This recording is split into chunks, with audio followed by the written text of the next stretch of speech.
Hello everyone, welcome to this video, and in this video I'm going to show you how you can change your Instagram password. So in order to change your Instagram password, it's actually quite easy, so let's just immediately jump into the tutorial. So in order to do this, basically all you need to do is open the Instagram like this, and basically once you've done that, simply head over to the bottom right corner of your screen at your profile. Once you've done that, go to the top right corner of your screen at those three little stripes, and then at settings and privacy. Once you've done that, click on Account Center, and then click here at the bottom at Passwords and Security. Once you've done that, click on Change Password. Click on the account you want to change your password for, so it's going to be your Instagram account.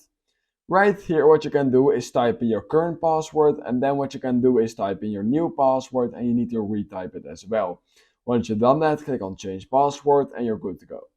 Now let's say that you don't know your current password. What you can simply do is click on Forgot Your Password. Basically, once you've done that, Instagram will just send you basically an email. And this will basically just be a link where you can just reset your password. And that's all you need to do. So if you learned something from this video, then please consider liking this video, subscribing to my channel, and I hope I will see you in my next YouTube tutorial video.